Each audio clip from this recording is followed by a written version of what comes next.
आई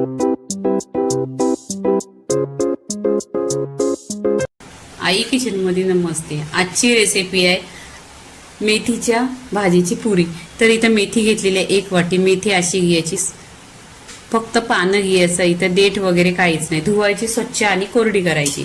आता इथे आपण आहे ना कट करून घ्यायची, कारण दांड वगैरे असलं ना मग त्याच्यामध्ये आहे ना पुरीमध्ये जास्त तेल राहील आणि पुरी फुटल, म्हणून इथं एकदम कट करायची। तुम्हाला जेवढी कट करताना येईल ना तशी मेथी कट करून घ्यायची। आता इथे आपण मेथी कट करून घेतलेली आहे। ह्या वाटीने 1 वाटी मेथी घेतलेली, तर 1 वाटी पीठ आहे ना गव्हाचा पीठ आहे, आणि आपल्याला एकदम क्रिस्पी होण्यासाठी आपण हे तांदळाचा पीठ घेतलेला आहे 1 चमचा।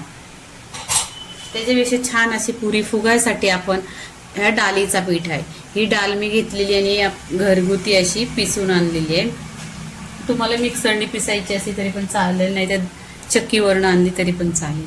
इथे पूर्णपणे आणि ही रेसिपी आहे ना बिलकुल पुरे आहे ना तेल पिणार नाही किंवा तेल हाताला लागणार नाही, तेलकट होणार नाही, तेल ह्याच्यामध्ये कमीच असणार। सफेद तिल आहेत, हे छान असं शाईन यासाठी आहे।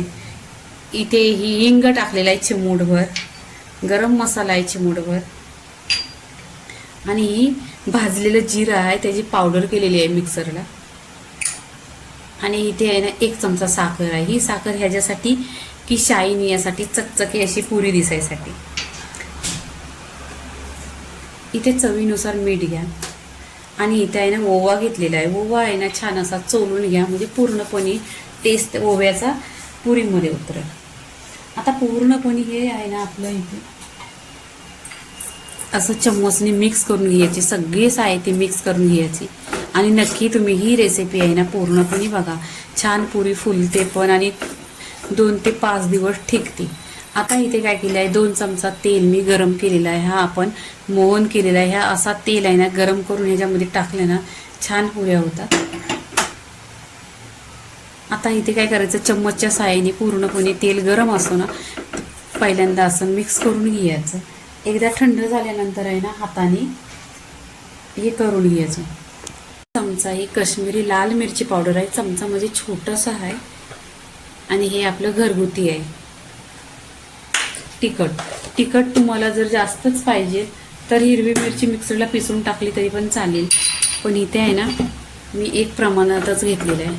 पीठ कसं मलायचं असं पूर्णपणे बघा, हा दाबून पण असं होतंय, पूर्णपणे असं मलून घ्यायचं।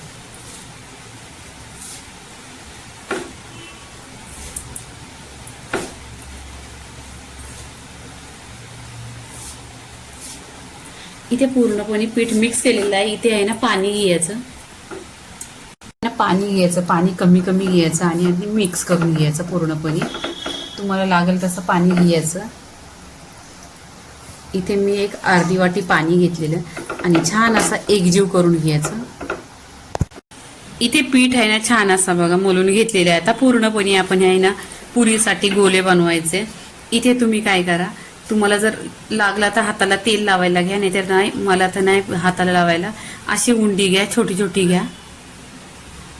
आता आपण पुरी लाटून घ्यायची। इथे उंड्या बघा छान अशा बनवलेल्या, एका मापामध्ये उंड्या छान अशा बनवून घ्यायच्या। आता आपण इथे आहे ना पुरी लाटायची। इथे पुरी आहे ना छान अशी लाटून घ्यायची। पुरी लाटताना जर चिकटली कोलपटाला तरच तेल लावायचं, नाही तर तेल नाही लावायचं। इथे ही पुरी तर छान बनलेली आहे। आता आपण ह्या मापाने सगळ्या पुऱ्या बनवून घ्यायच्या। पूर्णपणे पुऱ्या इथं झालेल्या आहेत। आता आपण तेल गरम करायचं आणि फ्राय करून घ्यायचं। इथे तेल गरम झालेलं आहे छान असं। आता आपण इथं पुरी टाकायची। पहिल्यांदा तेल आहे ना फास्ट करायचं, फास्ट केल्यानंतर आहे ना मग स्लो तेल करायचं। इथे बघा छान अशी 2 साइडने फ्राय केलेली आहे, आणि एकदम क्रिस्पी अशी पुरी बनलेली आहे। मेथीची पुरी छान अशी बघा क्रिस्पी। आता इथे आपण पूर्णपणे सगळ्या पुऱ्या तळून घ्यायच्या। पूर्णपणे पुरी फ्राय झालेली आहे। आता इथे आहे ना ह्याच्या बरोबर लसणाची चटणी बनवायची आहे। इथे शेंगदाणा भाजलेलं आहे, ते घ्यायचं। 1 वाटी शेंगदाणा आहेत,